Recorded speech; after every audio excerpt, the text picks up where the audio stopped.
Bismillahirrahmanirrahim. Assalamualaikum warahmatullahi wabarakatuh. Innal hamdalillah nahmaduhu wa nasta'inuhu wa nastaghfiruh wa na'udzu billahi min shururi anfusina wa min sayyiati a'malina. Man yahdihillahu fala mudilla lahu wa man yudlil fala hadiya lahu. Asyhadu an la ilaha illallah wahdahu la syarika lah wa asyhadu anna Muhammadan abduhu wa rasuluh la nabiyya ba'dah. Subhanaka la ilma lana illa ma 'allamtana innaka antal alimul hakim. Rabbi shrah li sadri wa yassir li amri wahlul 'uqdatam min lisani yafqahu qawli, amma ba'd. Bapak dan Ibu kaum muslimin dan muslimat jamaah salat fardu subuh yang dirahmati oleh Allah, bersyukur kita kepada Allah Subhanahu wa ta'ala. Alhamdulillah, kembali berkat nikmat dan karunia-Nya lah pada subuh pagi ini kembali kita dapat melaksanakan sholat fardu subuh secara berjamaah. Dan insya Allah akan kita lanjutkan dengan pengajian rutin kita. Salawat serta salam senantiasa kita sampaikan kepada junjungan kita Nabi besar Muhammad sallallahu alaihi wasallam, dengan bersama kita mengucapkan Allahumma salli ala sayyidina Muhammad wa ala ali sayyidina Muhammad. Assalamu alayka ya Rasulullah. Assalamu alayka ya Habibullah. Bapak dan Ibu kaum muslimin dan muslimat jamaah yang dirahmati oleh Allah, seperti biasa sebelum kita lanjutkan pengajian kita, maka kembali kami mengingatkan bagi Bapak dan Ibu yang belum berniat i'tikaf agar mengucapkan niat i'tikaf dengan harapan semoga apapun bentuk amal ibadah yang kita lakukan selama kita berada di dalam ini masjid sampai nanti kita keluar daripadanya dinilai oleh Allah Subhanahu wa ta'ala, dan kelak di hari kiamat kita pun akan mendapatkan balasannya. Maka mari yang belum berniat i'tikaf kita mengucapkan niat i'tikaf.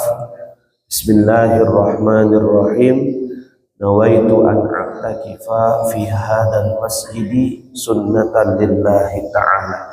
Sengaja aku berniat i'tikaf di dalam ini masjid sunnah karena Allah Subhanahu wa ta'ala.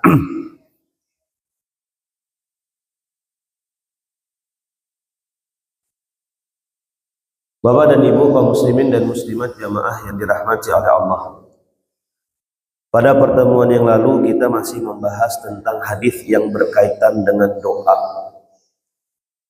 Di antara yang kita bahas terakhir yaitu adalah adab di dalam berdoa. Sedikit kita mengulang daripada apa yang telah kita bahas pada pertemuan yang lalu. Di antara adab-adab di dalam berdoa yang perlu senantiasa kita perhatikan di saat kita meminta kepada Allah Subhanahu wa ta'ala, yang pertama adalah senantiasa mengerjakan perintah Allah dan menjauhi segala larangannya. Hal ini telah Allah sebutkan Bapak dan Ibu di dalam firman-Nya ketika Allah Subhanahu wa ta'ala mengatakan kepada Nabi Muhammad, "Idza sa'alaka ibadi anni," kata Allah, apabila hambaku, kata Allah, bertanya kepadamu tentang aku, fa inni qarib, katakanlah, kata Allah, bahwasanya aku sesungguhnya dekat. Ujibud da'watad da'i idza da'ani falyastajibu li wal yu'minu bi. Kata Allah, aku akan senantiasa mengabulkan doa orang-orang yang meminta kepadaku. Oleh sebab itu, falyastajibu li. Nah, ini Bapak dan Ibu. Jadi istajibu li ini dapat kita artikan dengan senantiasa memenuhi apa yang Allah Subhanahu wa taala pinta. Ya. Jadi mengerjakan segala apa yang diperintahkan olehnya dan menjauhkan diri daripada apa-apa saja yang dilarangnya. Ini yang pertama. Kemudian adab yang kedua di saat kita berdoa itu adalah yakin kepada Allah, bahwasanya Allah Subhanahu wa taala akan mengabulkan. Nah, ini adalah kelanjutan daripada ayat tadi. Setelah kita falyastajibu li, kata Allah, yang kedua adalah wal yu'minu bi. Hendaklah mereka beriman. Ya. Beriman itu yakin. Yakin tidak hanya saja dengan ucapan, Bapak dan Ibu, tapi juga dengan hati, ya, didasari oleh hati, kemudian diwujudkan dengan ucapan dan tingkah laku. Ya. Jadi jangan sampai masih ada keraguan-raguan di dalam berdoa.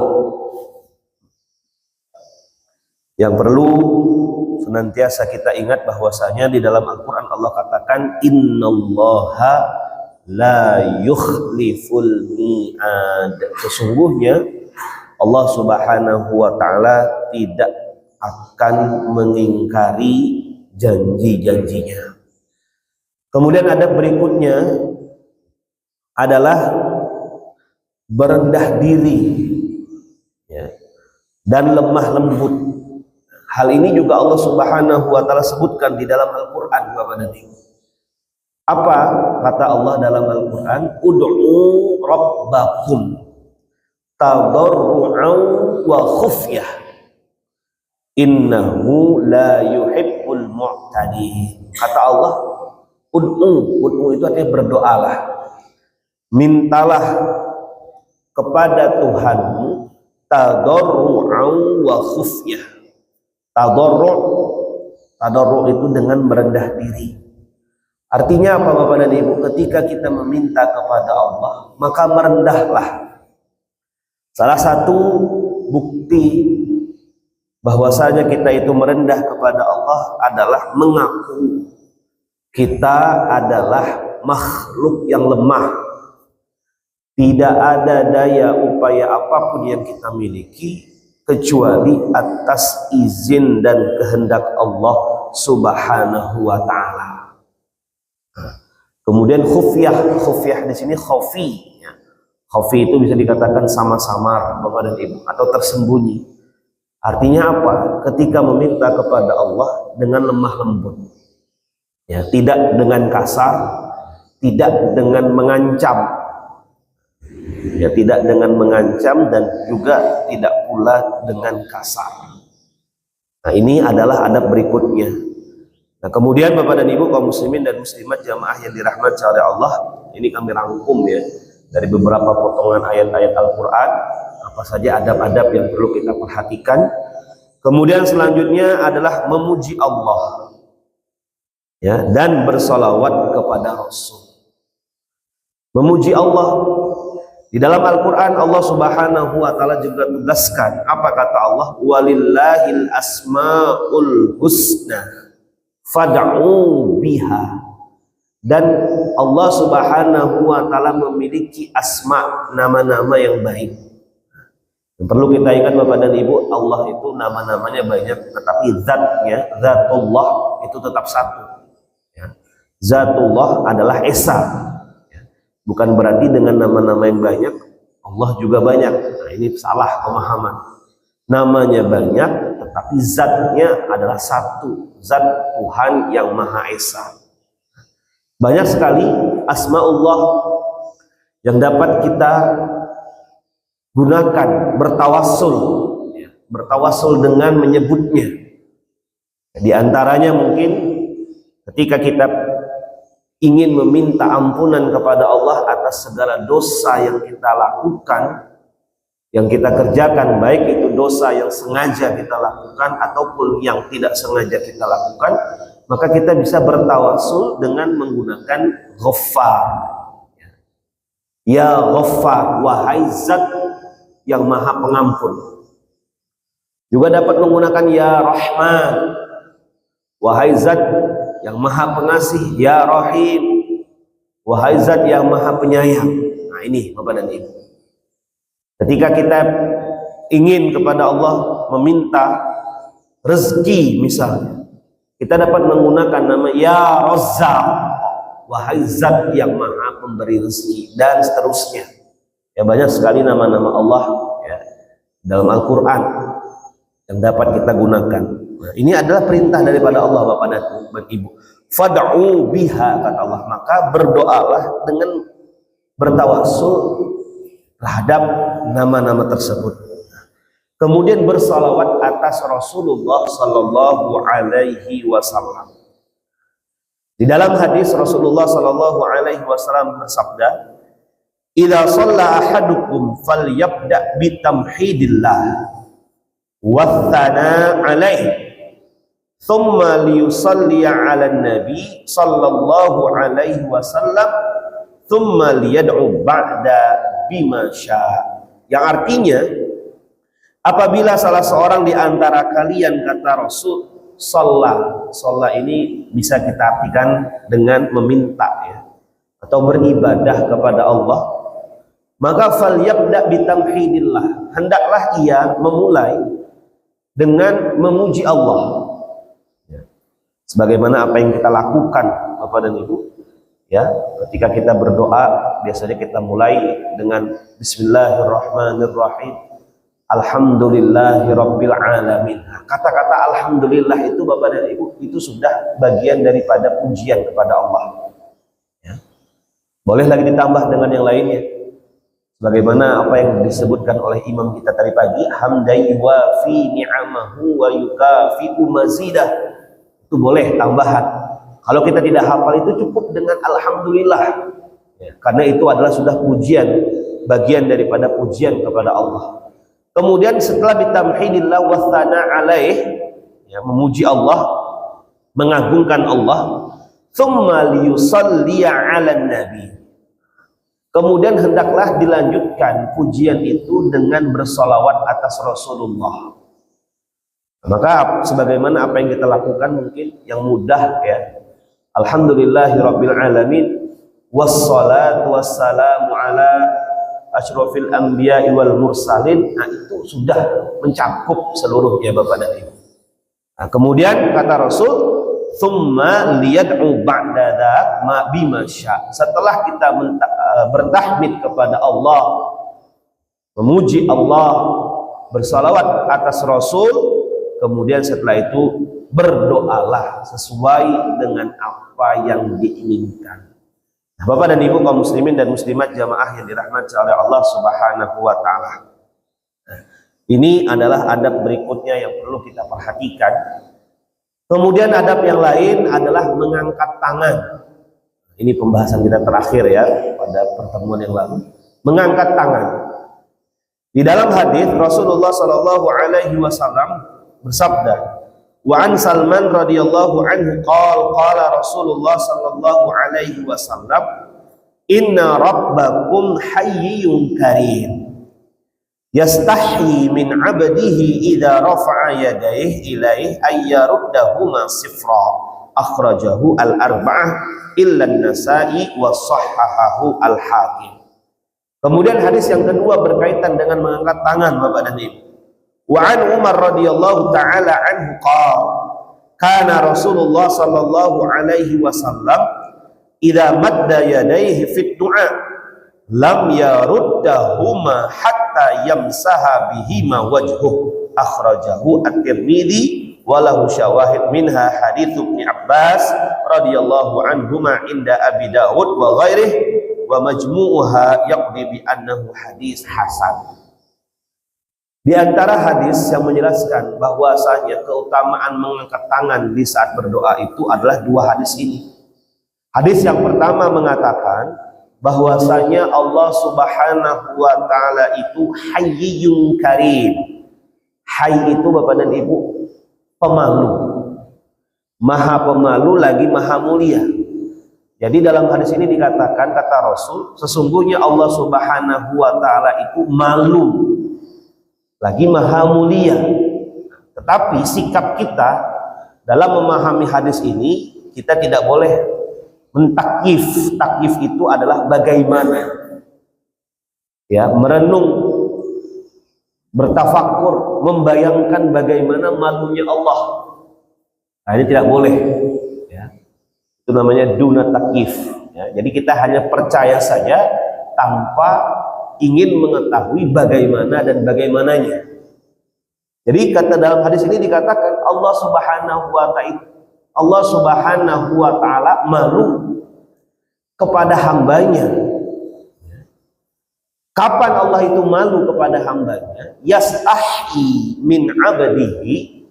Allah malu kepada hambanya idza rafa'a yadayhi ilaihi. Apabila hambanya itu mengangkat tangan kepadanya, ayyaruddahuma sifra, kemudian Allah tidak memberikan apa-apa. Nah ini Bapak dan Ibu. Jadi ini hadis menjelaskan kepada kita tentang salah satu keutamaan daripada mengangkat tangan. Sama juga dengan kita, ya, manusia.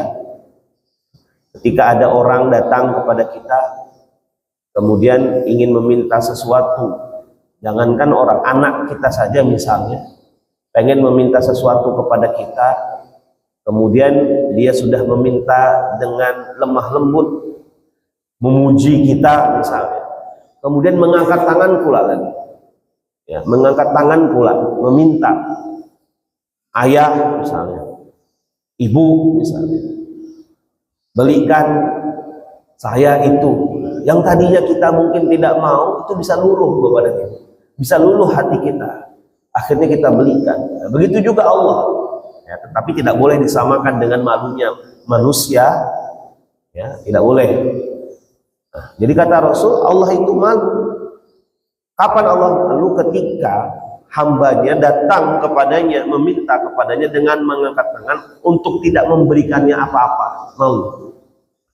Kemudian hadis berikutnya yang berkaitan dengan mengangkat tangan daripada Umar radhiyallahu taala anhu, beliau mengatakan kana Rasulullah, jadi kebiasaan Rasul, idza madda yadayhi fi du'a, ketika Rasul itu mengangkat tangannya ketika ia berdoa, lam yaruddahuma, arti lam yaruddahuma itu apa dan Ibu, tangannya itu tidak diturunkan ataupun tidak dikembalikan kepada asalnya, hatta sampai yamsaha bihima wajhah, tangannya itu diusapkan kepada wajahnya. Nah, ini juga kita lakukan sudah, ya.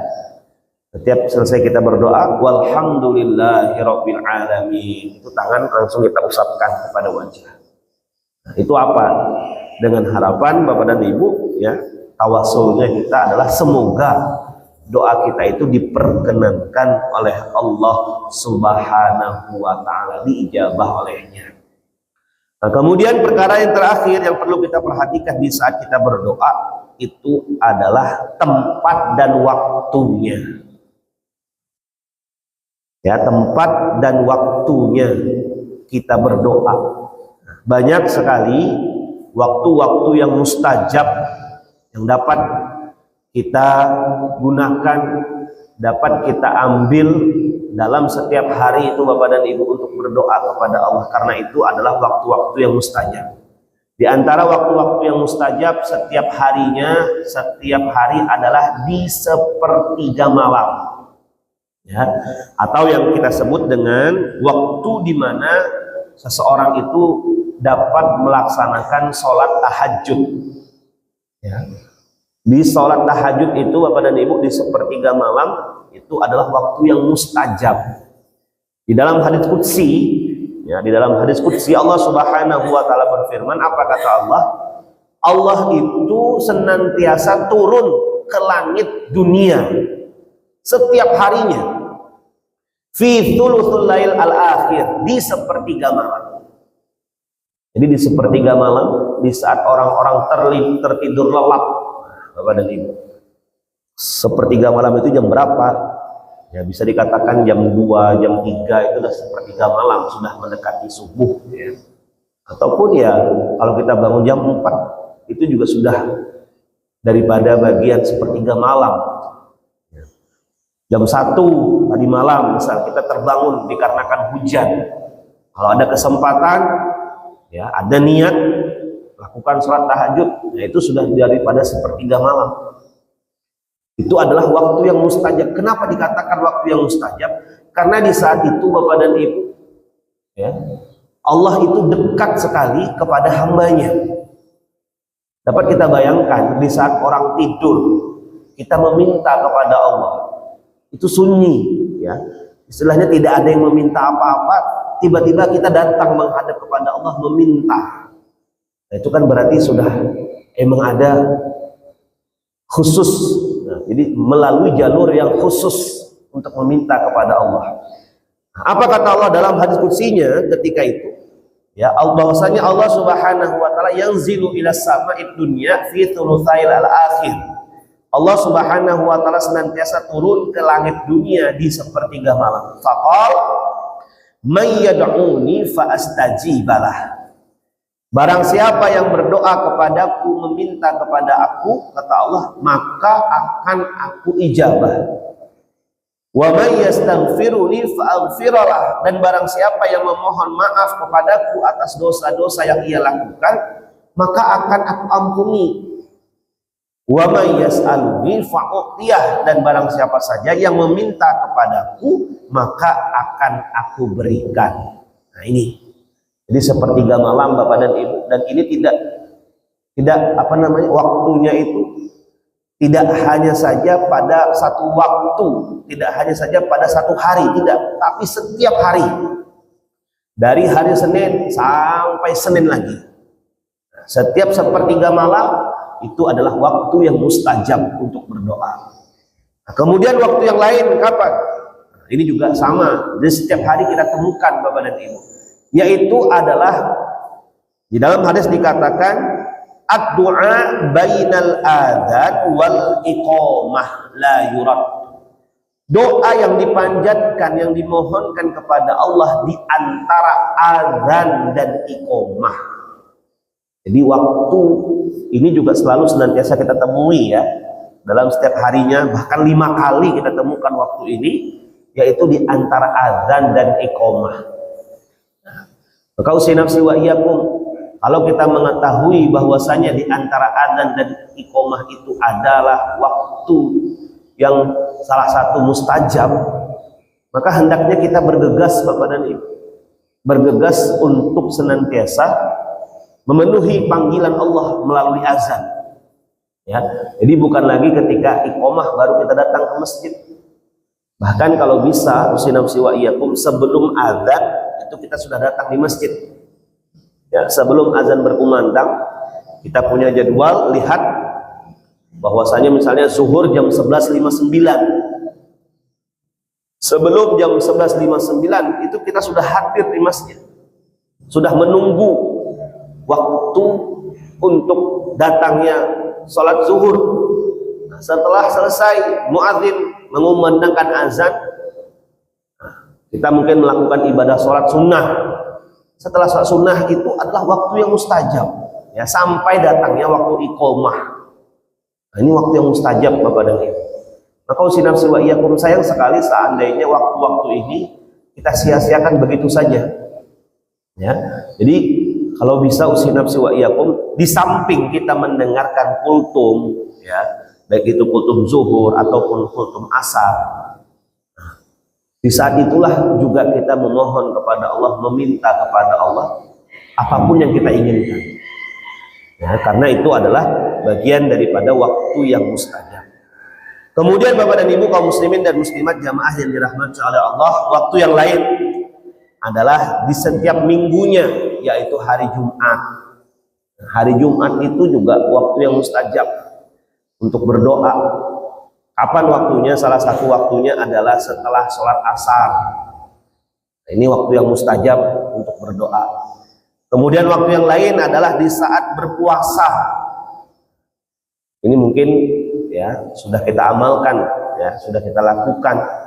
Terlebih ketika puasa Ramadan, itu ada banyak biasanya kita ketika menjelang berbuka itu kita berkumpul dengan keluarga-keluarga kita, kemudian kita berdoa. Ya, jadi jangan digunakan waktu itu untuk ngabuburit Bapak dan Ibu. Ya, sudah tahu kita misalnya datang waktu berbuka puasa itu jam berapa gitu. 15 menit sebelum waktunya, kalau kita masih saja berada di jalan, masih keliling-keliling, kalau istilah orang-orang zaman sekarang ini ngabuburit, langsung pulang ke rumah, kumpulkan keluarga, kemudian berdoa, karena itu adalah bagian daripada waktu yang mustajab. Kemudian selanjutnya adalah Yaumul Arafah, ya, di saat hari Arafah. Nah, hari Arafah ini nanti insya Allah akan kita temukan pada bulan Zulhijjah, bulan di mana jamaah haji kita melakukan wukuf di Arafah. Nah, itu adalah waktu yang mustajab untuk berdoa. Ya, di mana saat itu kita juga dianjurkan bagi kita yang tidak melakukan ibadah haji untuk melakukan ibadah puasa Arafah. Berdoa kepada Allah, ya, memohon kepada Allah apapun yang kita inginkan. Nah, ini adalah di antara waktu-waktu yang mustajab untuk berdoa. Maka oleh sebabnya usi nafsi wa iyyakum, mari sama-sama kita senantiasa mengambil kesempatan, mengambil bagian daripada waktu-waktu tersebut. Nah, Bapak dan Ibu kaum muslimin dan muslimat jamaah yang dirahmati oleh Allah, itu adalah beberapa penjelasan tentang berdoa dan adab serta waktu-waktu yang mustajab untuk berdoa. Mudah-mudahan kita dapat menggunakan waktu-waktu dan adab-adab yang sudah kita sebutkan tadi di dalam setiap kita meminta kepada Allah, ya, dengan harapan semoga doa-doa kita senantiasa diijabah oleh Allah Subhanahu wa taala. Amin. Allahumma amin. Kita masuk kepada hadis berikutnya Bapak dan Ibu kaum muslimin dan muslimat jamaah yang dirahmati oleh Allah, yaitu berkaitan dengan sholawat. Wa an Ibnu Mas'ud radhiyallahu taala anhu qala qala Rasulullah sallallahu alaihi wasallam, inna awlan nas bi yaumal qiyamah aktsaruhum alayya salata, akhrajahu at-Tirmidzi wa shahhahahu Ibnu Hibban. Daripada Ibnu Mas'ud radhiyallahu taala an, beliau berkata, Rasulullah sallallahu alaihi wasallam bersabda. Apa kata Rasul? Inna, sesungguhnya, aulan nas bi, kata Rasul, orang yang istimewa, ya, bisa kita katakan istimewa, ya, Allah ini, Allah itu orang yang istimewa bagiku, kata Rasul, di hari kiamat adalah aktsaruhum alayya sholata, yaitu orang yang banyak bersolawat atasku. Jadi ini salah satu keistimewaannya Bapak dan Ibu, ya. Orang yang banyak bersolawat atas Rasul, maka ia adalah nanti di hari kiamat menjadi orang yang istimewa. Apa maksud daripada istimewa di sini? Al-murad bihi ahaqquhum bi syafaati au bil qurbi min manzilati fil jannah. Jadi dikatakan orang itu istimewa karena apa? Karena di dalam kitab dijelaskan orang tersebut adalah yang berhak mendapatkan syafaat Rasulullah Shallallahu Alaihi Wasallam kelak di hari kiamat. Kemudian ia juga akan mendapatkan manzil. Manzilah itu artinya kedudukan. kedudukan yang dekat sekali dengan Rasulullah Sallallahu Alaihi Wasallam. Nah, ini Bapak dan Ibu kaum muslimin dan muslimat jamaah yang dirahmati oleh Allah Subhanahu Wa Taala. Sebagaimana di dalam hadis ada, ya, pernah mungkin kita dengar sab'atun ada 7 golongan kelak di hari kiamat, yang mana 7 golongan itu akan mendapatkan perlindungan, la zilla illa zilluh, ya, akan mendapatkan perlindungan kelak di hari kiamat, yang mana di saat itu tidak ada yang dapat memberikan perlindungan. Di antara itu adalah orang yang banyak bersolawat kepada Rasulullah Sallallahu Alaihi Wasallam. Kita sadar Bapak dan Ibu kaum muslimin dan muslimat jamaah yang dirahmati oleh Allah, bahwasanya kita ini adalah pendosa. Kita ini adalah pendosa. Kita tidak maksum sebagaimana Rasul. Rasul itu maksum. Maksum itu terjaga. Kita umat manusia ini sebagaimanapun kita menjaga diri kita, tetap kita mungkin melakukan dosa, ya. Baik itu dosa yang sengaja kita lakukan ataupun dosa yang tidak sengaja kita lakukan. Jadi kita ini adalah pendosa yang ditutup oleh Allah dosa-dosanya, ditutup oleh Allah aib-aibnya. Maka salah satu cara agar kita dapat mendapatkan keistimewaan kelak di hari akhirat adalah dengan memperbanyak sholawat atas Rasul. Ya, kapan waktunya? Bukan hanya saja dikhususkan di hari Jumat, Bapak dan Ibu. Mungkin kita pernah lihat di media sosial keutamaan daripada hari Jumat. Ada beberapa keutamaan atau keistimewaan sunnahnya hari Jumat dengan memperbanyak sholawat. Kemudian kita bersolawat banyak-banyak di hari Jumat. Selain daripada hari Jumat, kita tidak lagi bersolawat. Nah, itu salah. Ya, bahkan kalau bisa setiap hari. Ya, begitu juga dengan doa setiap hari. Ya, kita bersolawat kepada Rasulullah Sallallahu Alaihi Wasallam. Kenapa? Ya, kita dianjurkan untuk bersolawat. Nah, ini banyak sekali keutamaan daripada sholawat tersebut. Bahkan di dalam Al-Quran saja Allah Subhanahu Wa Taala tegaskan, apa kata Allah dalam surah Al-Ahzab ayat 56. Kata Allah, innallaha wa malaikatahu yusalluna 'alan nabi ya ayyuhalladzina amanu sallu 'alaihi wa sallimu taslima. Jadi sesungguhnya Allah Subhanahu wa taala dan malaikatnya bersalawat untuk Nabi Muhammad. Lagi-lagi Bapak dan Ibu, ya, maksud bersalawat di sini bagi Allah, bagi malaikat dan bagi kita umat manusia itu berbeda. Ya. Kalau bagi malaikat itu adalah penghormatan. Bagi kita bagaimana? Ya, dengan senantiasa bersalawat, memujinya juga.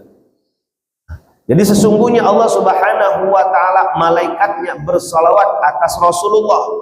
Nah, oleh sebab itu Allah menyeru bagi mereka orang-orang yang beriman, ya ayyuhalladzina amanu, wahai orang-orang yang beriman, kata Allah, sallu alaihi wa sallimu taslima. Bersalawatlah kalian untuk Nabi, kemudian ucapkanlah salam penghormatan kepadanya. Ini dalil yang memerintahkan kita untuk bersalawat atas Rasul. Ya. Kemudian keutamaan daripada salawat, di dalam hadis Rasulullah Shallallahu Alaihi Wasallam bersabda, man shalla alayya salatan wahida sallallahu alaihi asyra salawat wa khuttat anhu asyra khati'at wa rafa'at lahu asyra darajat. Barang siapa, kata Rasul, yang bersalawat kepadaku satu kali saja. Jadi kita bersalawat kepada Rasul satu kali saja. Nah, maka kata Rasul sallallahu alaihi asyra salawat, maka Allah Subhanahu wa taala akan bersalawat kepadanya sebanyak 10 kali. Maksud Allah bersalawat kepada kita 10 kali itu apa, Bapak dan Ibu? Allah Subhanahu wa taala akan mudahkan urusan kita.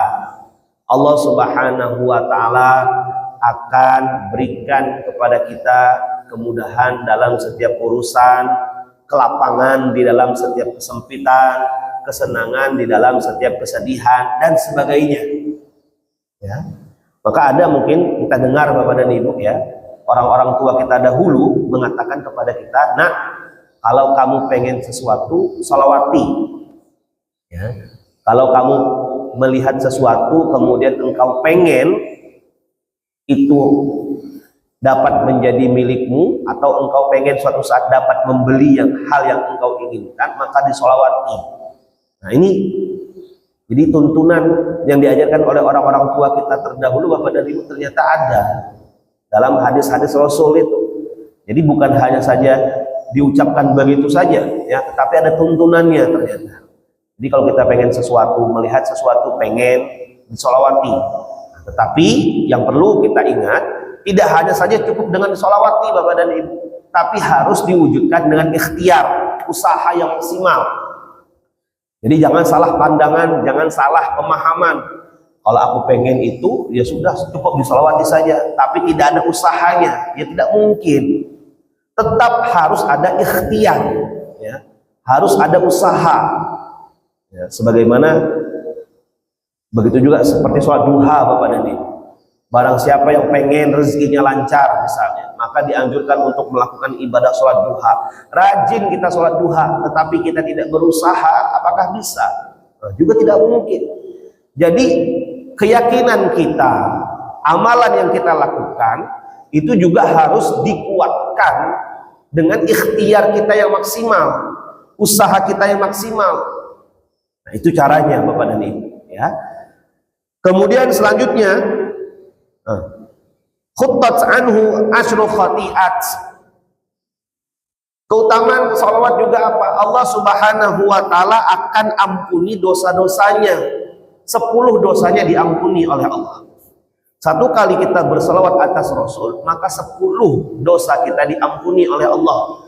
Lagi-lagi dalam catatan ya, dosa yang diampuni oleh Allah dengan melakukan ibadah ini adalah dosa-dosa kecil.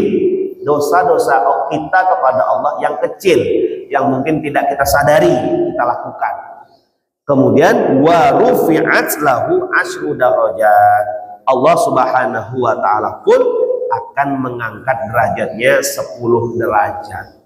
Nah ini adalah beberapa keutamaan daripada sholawat.